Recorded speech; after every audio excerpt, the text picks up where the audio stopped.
Hello dear student, उम्मीद है आप सभी लोग स्वस्थ होंगे और अपनी तैयारी में जुटे हुए होंगे।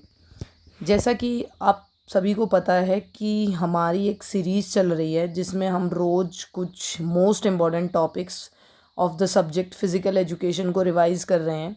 तो इसी सीरीज़ में जो आज की वीडियो रहेगी वो रहेगी हमारी टॉपिक पर, जिसका नाम है फ़ीमेल एथलीट ट्रायड।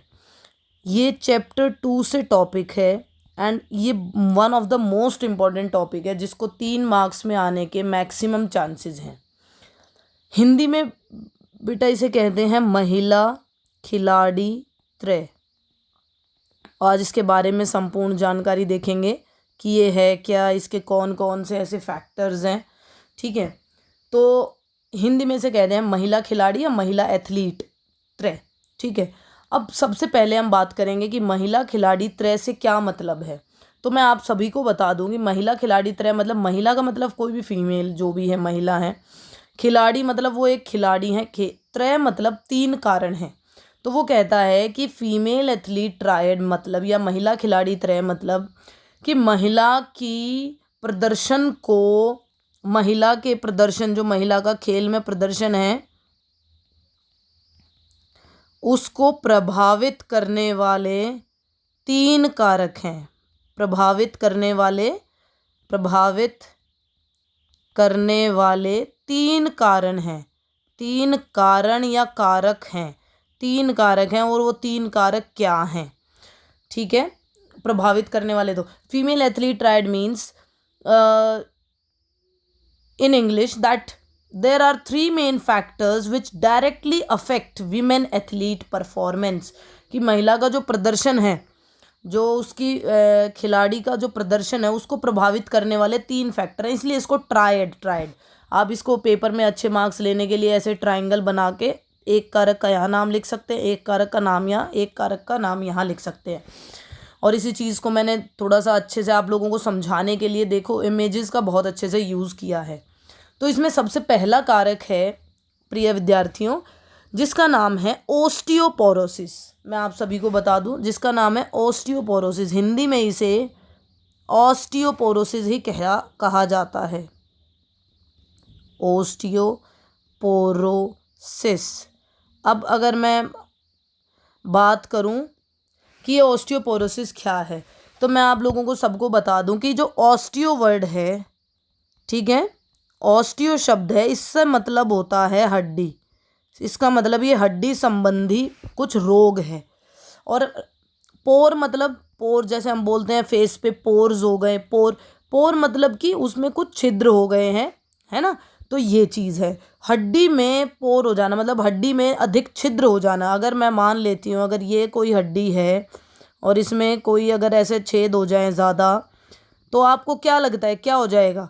ये हड्डी आसानी से टूट जाएगी। इसका मतलब ये है कि फीमेल एथलीट ट्रायड का सबसे पहला जो प्रथम कारक है वो ऑस्टियोपोरोसिस है। और ऑस्टियोपोरोसिस से तात्पर्य यह है कि यह एक हड्डी संबंधी रोग है जिसमें हड्डियों में खनिज का घनत्व कम हो जाता है। खनिज का मतलब उसमें अधिक पोर हो जाते हैं, जिसके कारण थोड़ा सा भी हल्का सा भी झटका अगर लग जाए तो हड्डी के टूटने की संभावना बहुत ज़्यादा हो जाती है। ठीक है, और यह रोग जो है, एक ये जो प्रॉब्लम है, ये महिलाओं में अत्यधिक पाई जाती है। ठीक है, तो एक तो ये कारण है। और ये पोर्स इसलिए हो जाते हैं क्योंकि महिलाओं में एक हार्मोन है जो है एस्ट्रोजन हार्मोन, ठीक है, वो अत्यधिक पाया जाता है, जिसकी वजह से ये इसका एक अहम कारक है। अगर मैं इंग्लिश में बात करूं तो मैं बात कर रही हूँ कि ओस्टियोपोरोसिस जो है वो 2 शब्दों से मिलके बना है, ओस्टियो और पोरोसिस। ओस्टियो का मतलब होता है बोन, पोरोसिस का मतलब होता है पोर हो जाना है। इसलिए ये बोन्स बिकम पोरस या उसकी डेंसिटी गेट लो, मतलब वो ऐसे ठोस नहीं रहेगी, वो थोड़ी सी खोखली हो जाएगी। अगर मैं आपको बात बताऊं तो, ठीक है, बोन खोखली हो जाती है और आसानी से टूट सकती है, इसलिए आसानी से फ्रैक्चर हो सकता है। तो कह रहा है कि महिला खिलाड़ी को ना पहला प्रभाव जो कारक है जो प्रभावित करता है वो है ओस्टियोपोरोसिस। और ओस्टियोपोरोसिस एक ऐसा हड्डी संबंधी विकार है जिसमें महिलाओं की जो हड्डियां हैं उनका घनत्व कम हो जाता है या वो थोड़ी थोड़ी खोखली सी हो जाती हैं, जिसकी वजह से वो अत्यधिक जल्दी टूट सकती हैं। और अगर टूट जाएंगी तो महिला खिलाड़ी जो है वो अपना प्रदर्शन अच्छा नहीं कर पाएंगी। तो सबसे पहला कारक जो है वो ऑस्टियोपोरोसिस है। आई होप ये समझ में आ गया होगा। अब ठीक है, ये इसके रीज़न है। ठीक है, आप इतना भी लिख दोगे तो ठीक है। सिम्टम्स क्या हैं? हड्डियों में या जोड़ों में दर्द होना, बड़ी जल्दी थक जाना, ठीक है, और बार बार एक ही जगह पे चोट लग जाना, बार बार एक ही जगह, मतलब एक ही हड्डी में बार बार चोट लग रही है, इसका मतलब वो हड्डी थोड़ी कमज़ोर हो गई है और उस पर थोड़ा सा भी जैसे ही प्रभाव पड़ता है वो फिर से बेचारी टूट जाती है। तो इसलिए कॉजेज़ क्या हैं? बढ़ती हुई उम्र एंड मेन्यूपोज। मेन्यूपोज की जब मासिक धर्म एकदम रुक जाता है तो उसकी वजह से, कैल्शियम या विटामिन डी, कैल्शियम की कमी हो जाए या विटामिन डी की कमी हो जाए, उनकी वजह से ये ओस्टियोपोरोसिस हो जाता है। हम प्रॉपर डाइट ना लें तब ओस्टियोपोरोसिस हो जाएगा। फिजिकल इनएक्टिविटी रहे तब ये ओस्टियोपोरोसिस हो जाएगा। लाइफस्टाइल, मतलब अच्छे से ना खाएं पिएं ना एक्सरसाइज करें, ठीक है। लाइफस्टाइल फैक्टर्स और भी इसके कारण हो सकते हैं। देखो आप चित्र में देख सकते हो, ये सारी चीज़ें are the causes of osteoporosis. Suggestions क्या है, मतलब क्या किया जाए? देखो जिन जिन की कमी थी, विटामिन डी की कमी होगी तो ऑस्टियोपोरोसिस हो जाएगा। तो ऑस्टियोपोरोसिस से बचना है तो हम क्या करें भाई? इंटेक करें विटामिन डी का, कैल्शियम का, इन सब का इंटेक करें। एक्सरसाइज नहीं करेंगे तो ऑस्टियोपोरोसिस हो जाएंगे, इसलिए हमें एक्सरसाइज करनी चाहिए। स्मोकिंग और अल्कोहल के कंजम्पशन से हमें बचना चाहिए, ठीक है। क्योंकि ये जो स्मोकिंग और अल्कोहल है, इसका जो धुआं है ये एक ऐसे परत सी जमा देता है जिसकी वजह से धीरे धीरे शरीर के वो अंग हैं जो ख़राब होने लग जाते हैं। प्रॉपर न्यूट्रिशन लेना चाहिए भरपूर मात्रा में जो भी है। तो ये सारे कारक हैं ऑस्टियोपोरोसिस से बचने के लिए। तो आई होप आपको ये छोटा सा एक जो टॉपिक है ये समझ में आ गया होगा। बेटा बहुत इंपॉर्टेंट टॉपिक है, ज़रूर याद कर लेना। 3 नंबर का क्वेश्चन जनरली आता ही है यहाँ से। तो फीमेल एथलीट ट्रायड क्या है कि महिला खिलाड़ी को ऐसे 3 कारक हैं जो उनके प्रदर्शन को प्रभावित करते हैं, इसी को ही महिला खिलाड़ी त्रय कहा जाता है। अगर मैं इंग्लिश में बात करूं तो female athlete triad is defined as the there are 3 main factors which affects the performance of female athlete. तो इसी this is called female athlete triad and the first factor is osteoporosis. क्यों होता है osteoporosis? क्योंकि इसमें women में oestrogen hormone की मात्रा अधिक होती है, जिसकी वजह से उनकी हड्डियां जल्दी पोरस हो जाती हैं और जिसके कारण क्या होगा? हड्डियां पोरस हो जाएंगी तो वो थोड़ी सी भी जर्क आते ही they can easily break, hence the it affects the performance of women athlete. महिला खिलाड़ी के प्रदर्शन को प्रभावित करते हैं। और कॉजेज इसके बता दिए हैं, क्या कारण हैं? अच्छे से प्रॉपर डाइट ना लेना, एक्सरसाइज ना करना, विटामिन डी की कमी होना, ये सारे कारण हैं। और कैसे ठीक कर सकते हैं इन सबको? अगर हम प्रॉपर मात्रा में रखें तो इस तरीके से हम लोग ठीक कर सकते हैं। इमेजेस से आपको दिखाने की कोशिश की गई है कि ये चीज़ मोस्ट इंपॉर्टेंट है and it will be easy you to help. Moving to next topic हमारा जो आता है उसको बोलते हैं हम एमेनोरिया इंग्लिश में। एमेनोरिया का मतलब होता है बेसिकली, मतलब हिंदी में अगर मैं एमेनोरिया की बात करूं तो इसको बोलते हैं मासिक रजोरोध। हिंदी में लिख देती हूँ यहाँ पे, मासिक रजोरोध, ठीक है। मैं आपको कोशिश कर रही हूँ कि मैं बहुत ही आसान सी भाषा में आपको उस चीज़ के बारे में समझा दूँ। अगर आप इसको एक बार भी समझ के और थोड़ा सा अपने दिमाग में इस चीज़ को बैठा लेंगे तो आप इजीली पेपर में कुछ ना कुछ इसके बारे में ज़रूर उत्तर जो भी आएगा, अगर ये क्वेश्चन आता है तो अटेम्प्ट कर पाएंगे और इस क्वेश्चन के मैक्सिमम चांसेस है, ठीक है। तो इसको एमेनोरिया को हिंदी में कहते हैं मासिक रजोरोध। अब एमेनोरिया बेसिक क्या है, मासिक रजोरोध या एमेनोरिया क्या है, हमें एक बार मैं इंग्लिश में पढ़ देती हूँ फिर मैं आपको हिंदी में उसको बताती हूँ। ये एक ऐसी डिफाइंड कंडीशन है जिसमें एब्सेंस ऑफ मेंसुरेशन साइकिल, मतलब मेंसुरेशन साइकिल एब्सेंट रहती है। मतलब कि मासिक जो धर्म है, जो महिलाओं में प्रति मासिक जो धर्म आता है प्रति माह, वो नहीं आता, वो शुरू नहीं होता। तो इसी को बोला है एमेनोरिया, ठीक है। मासिक रजोरोध मतलब मासिक, मतलब मास में रजोरोध जो मेंसुरेशन साइकिल है, अगर वो प्रत्येक माह ना आए तो इसी को हम लोग मासिक रजोरोध कहते हैं, ठीक है। तो अगर मैं इसको हिंदी में परिभाषित करूँ, एक यह अवस्था है अवस्था है, बच्चों का कुछ मैसेज आया कि मैम हिंदी में भी थोड़ा सा लिख के बता दूं मैं, जिसमें मैं इसलिए हिंदी में आप लोगों के लिए लिख रही हूँ, जिसमें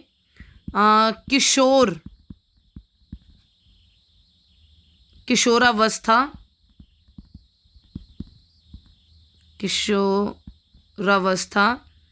में भी मासिक धर्म शुरू नहीं होता है। मतलब जो एक अवस्था है, जो 13 से 18 वर्ष की जो अवस्था है, जो उसमें भी ये मासिक धर्म अगर शुरू नहीं होता है, जो मेंसुरेशन साइकिल है, वो मंथली मेंसुरेशन साइकिल है, वो शुरू नहीं होती है, तो इसको हम लोग बोलते हैं मासिक रजोरोध। ठीक है, या तो शुरू नहीं हो। और एक कंडीशन इसमें और भी बोली गई है, क्या है कि या फिर वह 3 महीने या अधिक समय तक रुक जाए।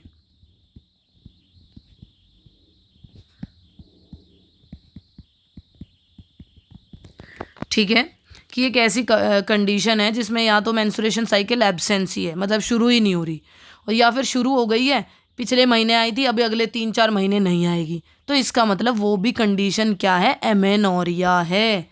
ठीक है, अब हम देखते हैं एमेनोरिया। ठीक है, देखो नाम लिखा है चित्र की भाषा से, नो मेंस्ट्रुएशन, मतलब मेंस्ट्रुएशन शुरू ही नहीं हुई। ठीक है, और टाइप्स ऑफ एमेनोरिया बताता है मासिक रजोरोध 2 तरीके से है, प्राइमरी और सेकेंडरी। इसको हिंदी में कहते हैं प्राथमिक रजोरोध, और सेकेंडरी को कहते हैं हम लोग गौण रजोरोध। और ये वही कंडीशंस है, आप देखना ध्यान से। प्राथमिक रजोरोध का मतलब है जो मासिक धर्म है वो शुरू ही नहीं हुआ। ठीक है, या बहुत 18 साल या बाद में बहुत लेट शुरू हुआ। सेकेंडरी रजोरोध का मतलब है या तो वो एब्सेंस है 3 या उससे अधिक महीनों की वजह से, मतलब कि एक इसमें आ तो रहा है लेकिन बहुत ज़्यादा बीच में ब्रेक है, 3 महीने से अधिक ब्रेक है, 4 महीने है, 5 महीने है, 3 से अधिक है, तो वो हमारा आता है सेकेंडरी, या मैं कहूँ गौण रजोरोध। कारण क्या है, या तो जेनेटिक हो, जेनेटिक मतलब अगर मदर में ये साइकिल मेंस्ट्रुएशन साइकिल को लेके कुछ चीज़ें थी और ऐसे ही बच्ची में है, तो वो जेनेटिक्स हो सकता है, बहुत ज़्यादा स्ट्रेस लेने से भी हो सकता है, इम्प्रॉपर डाइट लेने से हो सकता है। ठीक कैसे करेंगे, जेनेटिक को तो हम ठीक कर ही नहीं सकते। ठीक है, क्योंकि वो तो जेनेटिकली है। दूसरा है स्ट्रेस को भाई अपना एक्सरसाइज करके, क्योंकि एक्सरसाइज तो बेस्ट वे है किसी भी तरीके के स्ट्रेस को रिलीज़ करने के लिए। प्रॉपर डाइट लेके हम लोग कर सकते हैं। ठीक है, प्रॉपर डाइट, इम्प्रॉपर डाइट था ना, प्रॉपर डाइट लेके कर सकते हैं, लाइफस्टाइल को बदल के कर सकते हैं। ठीक है, थेरेपीज़ ले सकते हैं, ये हमारा जो है वो सेकंड है। देखो ये लिखा हुआ, हेल्दी डाइट को लेके आप कर सकते हो, मॉडरेट कर सकते हो, जैसे मेडिकेशंस की हेल्प से कर सकते हो। तो ये सारी चीज़ें डियर स्टूडेंट्स क्या आती हैं, इनका दूसरा नाम है मासिक रजोरोध। ठीक है, या मैं इसको इंग्लिश में कहती हूँ एमेनोरिया। तो इसमें क्या होता है, या तो मासिक धर्म शुरू ही नहीं होता, या फिर अगर होता है तो वो 3 या 3 से अधिक महीनों तक बीच में रुक जाता है। अच्छा, condition in which there is absence of menstruation cycle, और इफ इट इज देयर तो it stops for more than 3 months। ठीक है, इस तरीके से आप इसको बना के लिख सकते हो समझने के लिए। आई होप ये समझ में आ गया होगा क्या कारण है। And the last condition is eating disorder. आपको स्क्रीन पे दिख रहा होगा ईटिंग डिसऑर्डर। देखो वो दोनों तो कुछ अलग थे। ठीक है भाई, ओस्टियोपोरोसिस है, ओके। नेक्स्ट हमने बात करी ओस्टियोपोरोसिस, हिंदी में कहते हैं उसको हम लोग ऑस्टियोपोरोसिस ही कहते हैं। दूसरा है एमेनोरिया, जिसको हिंदी में कहते हैं हम लोग मासिक रजोरोध। तीसरी जो कंडीशन आती है, ये कंडीशन हमारी आती है ईटिंग डिसऑर्डर, मतलब कि भोजन संबंधी विकार, भोजन संबंधी विकार, ये तीसरी कंडीशन है, और ये थर्ड लास्ट फैक्टर है कंडीशन का जो अफेक्ट करता है। आई होप ठीक है। तो अब भोजन संबंधी विकार है क्या, ठीक है। तो ये भोजन संबंधी विकार को, तो अगर मैं एक देखूं कि भोजन संबंधी विकार क्या है, तो जब कोई व्यक्ति या तो बहुत ज़्यादा अधिक भोजन ले ले या बिल्कुल ही ना ले, है ना, तो ऐसी स्थिति को हम लोग बोल रहे हैं कि भोजन संबंधी विकार। ठीक है। तो this is a type of condition या disorder in which people have disturbed eating behaviour. Disturbed eating behaviour मतलब जो उसका खाने का जो व्यवहार है वो बिल्कुल ही हट जाता है, या तो वो बहुत ज़्यादा खाने शुरू कर देता है या बिल्कुल ही नहीं खाता। ठीक है। तो उसका जो व्यवहार है खाना खाने से संबंधित वो बिल्कुल बदल जाता है, डिस्टर्ब हो जाता है। इसी को हम लोग ईटिंग डिसऑर्डर कहते हैं। सो मैंने बताया ना आगे, या तो in this condition people either eat more और लेस देन नॉर्मल। जितना खाना चाहिए या तो उससे अधिक खा लेगा या बिल्कुल ही नहीं खाएगा। जनरली ये मैन और वीमेन दोनों में हो सकता है, राइट। अब ये दो तरीके का होता है ईटिंग डिसऑर्डर प्यारे बच्चों। पहला है एनारोक्सिया नर्वोसा एंड दूसरा है बुलिमिया नर्वोसा। ठीक है। एनारोक्सिया नर्वोसा जिसको बोलते हैं क्षुधा अभाव, हिंदी थोड़ी सी टफ है, और इसको बोलते हैं अति श्रृणीयता। इसका मतलब नर्वोसा का मतलब क्या है? क्षुधा। एनारोक्सिया में अभाव है खाने का, बुलिमिया में अत्यधिक खाना खाया जा रहा है। ठीक है। हिंदी वाले थोड़ा सा समझ सकते हैं, जब अति लिखा हुआ है, अति मतलब अत्यधिक, अभाव मतलब कमी, राइट, इंग्लिश में। खैर, तो मैं आप लोगों को बता दूं कि सबसे पहले तो ये ईटिंग का प्रॉब्लम है, लेकिन ये साइकोलॉजिकल है प्यारे बच्चों। साइकोलॉजिकल मतलब मानसिक है, एक मानसिक विकार है। ठीक है। और मानसिक विकार क्या है, बेसिकली होता क्या है अगर मैं आप लोगों को बताऊं, तो एनोरेक्सिया नर्वोसा एक इस तरीके का ईटिंग डिसऑर्डर है जिसमें इंडिविजुअल अगर अपने आप को शीशे में देखे ना तो उसे ये लगेगा कि यार वो बहुत ही मोटा है, लेकिन वास्तविकता में ऐसा नहीं है। आई रिपीट, वो इंडिविजुअल बहुत ही मोटा है, उसे वो अपने आप को देख रहा है, शीशे में देख रहा है। मैं आपको देखो इमेज दिखाती हूँ, आपको शायद समझ में आए। ये देखो, ये इमेज आपको समझाएगी। देखो ये जो लेडी जो खड़ी है शीशे में देख रही है, इसको ये लग रहा है कि मैं कितनी मोटी हो गई हूँ, लेकिन क्या वास्तविकता में ऐसा है? ये वास्तविक है, ये वास्तविक कंडीशन है। ये तो शीशे में देख रही है अपने आप को, इसलिए इसको मानसिक विकार कहा गया है। इसलिए इसको क्या कहा गया है? मानसिक विकार, या मैं कहूं साइकोलॉजिकल डिसऑर्डर। ठीक है। साइकोलॉजिकल डिसऑर्डर, ये अपने मन में ही अपनी इमेज बना रही है कि अरे मैं तो मोटी हो गई, और जिसकी वजह से ये अपना खाने को बिल्कुल कम कर देती है। ठीक है। भोजन की मात्रा अत्यधिक कम कर देगी, खाना बिल्कुल ना के बराबर कर देगी, जिसकी वजह से इसका एकदम क्या है, जो बॉडी का वेट है वगैरह वो कम होने लग जाएगा। ठीक है। Is it okay? लेकिन अब क्या कहोगे, वेट कम होगा तो ये कुछ भी खाना खा नहीं रही है, तो इससे कमी भी आती है शरीर में। ठीक है। तो मैं अगर आपको अगर मैं एक हिंदी में आसानी सी भाषा में आप लोगों को समझाऊं, तो एक इस तरीके का भोजन संबंधी विकार है जिसमें व्यक्ति अपना भार कम करने के उद्देश्य से, कि उसे अपना भार कम करना है, क्योंकि वो उसने जब अपने आप को शीशे में देखा तो उसने अपने आप को मोटा पाया, तो वो कहती है, वो सोचती है, क्योंकि मानसिक है ना, तो वो सोचती है कि अब मुझे अपना वजन कम करना है, इसकी वजह से मैं खाना बिल्कुल ना के बराबर कर दूंगी। ठीक है। जिसके कारण वो अत्यधिक दुबली प्रतीत हो जाती है, और यह बेसिकली एक मानसिक भ्रम है। ठीक है। और यही चीज़ होती है इसमें, मतलब जनरली ये फीमेल्स में ज़्यादा पाया जाता है वैसे। ठीक है। So it's a type of psychological eating disorder in which individual have obsessive fair. Obsessive मतलब बहुत डरा हुआ होता है कि वेट गेन ना हो, क्योंकि उसे तो ऐसा खुद ही लग रहा है कि मैं तो मोटी हो गई हूँ, जिसकी वजह से she greatly reduces the intake of food. भोजन की मात्रा को बिल्कुल कम कर देती है और अपना वेट को डिक्रीज कर देती है, क्योंकि इन जैसे लोगों को अनरियलिस्टिक परसेप्शन, अनरियलिस्टिक मतलब इन्होंने शीशे में देखा ना, अनरियल मतलब वो रियल थोड़ी था, अपने आप ही कुछ भी मान के और अपना वेट कम करने लग गए। ठीक है। तो एक तरीके का डिसऑर्डर है, भ्रम है, जो कि जनरली लड़कियों में पाया जाता है। ऐसी चीज़ों को ठीक करने के लिए मेडिकल ट्रीटमेंट है, साइकोथेरेपी है, मेंटली उनको स्ट्रॉन्ग करना जाए, न्यूट्रिशनल काउंसलिंग करेगी, हेल्प की न्यूट्रिशन दिया जाए, क्योंकि जब वो खाना छोड़ देती हैं तो उसकी वजह से बहुत सारे मेन विटामिन और मिनरल शरीर को नहीं मिल पाते, और विटामिन मिनरल अगर शरीर को ना मिले तो सबसे बड़ी प्रॉब्लम ये हो जाती है कि उसके शरीर में बीमारियाँ शुरू हो जाती है ना, जिसको हम बोलते हैं डेफिशिएंसी डिजीज़। खैर, तो ये चीज़ें हैं। बुलिमिया नर्वोसा, बुलिमिया नर्वोसा में देखो क्या है, एक इंडिविजुअल, ये मैम खड़ी हैं सामने सिंक के सामने, और ये इनका वाजवेशन टाइप सा है, ठीक है। इसमें क्या होता है, ये भी साइकोलॉजिकल डिसऑर्डर है। इसमें इंडिविजुअल क्या करता है, बहुत ज़्यादा भोजन पहले ही खा लेगा, ठीक है, भोजन खाता रहेगा, और साइमल्टेनियसली इजेक्ट कर देगा बॉडी को थ्रू वॉमिटिंग एंड मेडिसिन, जाएगा बाथरूम में और सारी को मतलब उल्टी कर देगा बेसिकली, ठीक है। तो ये वाला जो डिसऑर्डर है ये है। अब इसमें क्या होता है, तो यह है भी एक भोजन संबंधी विकार है, और इसमें व्यक्ति अत्यधिक भोजन कर लेता है और दूसरे ही पल वजन करने के प्रयास में, ठीक है, वजन कम करने के प्रयास में उल्टी कर देते हैं, ठीक है, मतलब उल्टी करने जैसे तरीके अपना लेते हैं या ऐसी दवाई ले लेते हैं। तो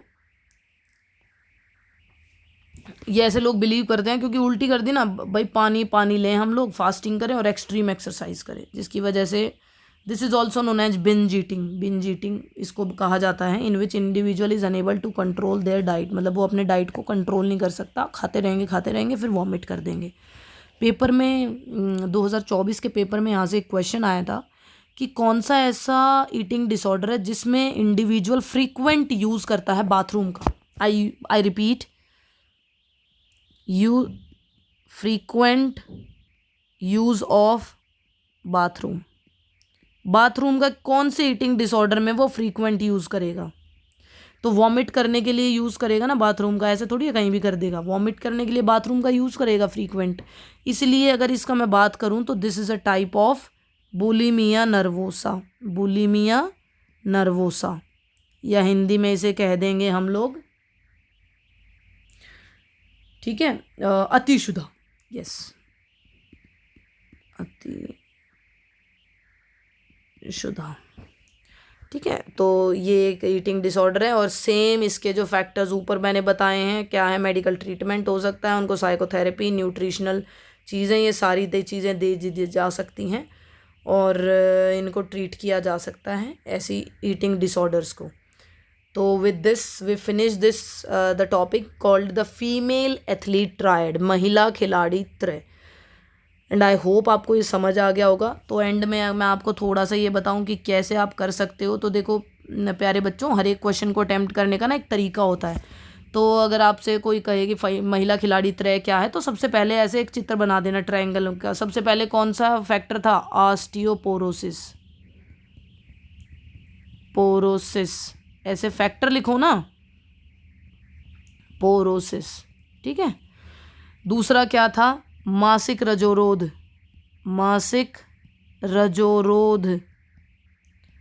और तीसरा था भोजन संबंधी विकार। तो एक तरीका होता है, एंड एक्सटर्नल बहुत ही खुश हो जाएगा जो आपका पेपर चेक करेगा, बोर्ड चेकिंग करने वाला, ठीक है। तो ये 3 कारक हैं जो महिला खिलाड़ी की प्रदर्शन क्षमता को प्रभावित करते हैं। अगर मैं इंग्लिश में बात करूं तो ओस्टियोपोरोसिस, महिला रजोरोध से मतलब है amenorrhea, and the last is eating disorder, ठीक है। 3 नंबर का क्वेश्चन आ सकता है, आप ध्यान रखें, और इस टॉपिक को टू लर्न दिस, और इसको पढ़ें, इसको याद कर लें, ताकि पेपर में ये क्वेश्चन जब आए तो आपके 3 नंबर एकदम पक्के हो जाएं। इस यूनिट से ये question one of the most important question है, और जिसके पेपर में आने के अत्यधिक चांस हैं। तो इस क्वेश्चन को ज़रूर याद कर लें, और ऐसे ही कुछ मोस्ट इम्पॉर्टेंट टॉपिक्स के साथ अब हम मिलेंगे अपनी नेक्स्ट वीडियो में। तब तक ध्यान रखिए, स्ट्रेस नहीं लेना है, और ऐसे ही एवरीडे के अगर आप 3-3, 4-4 टॉपिक भी अगर आप करेंगे तो आप ईज़िली आप बहुत अच्छे मार्क्स स्कोर कर पाएंगे। Thank you, take care of your good health, see you all tomorrow in the next video. Take care.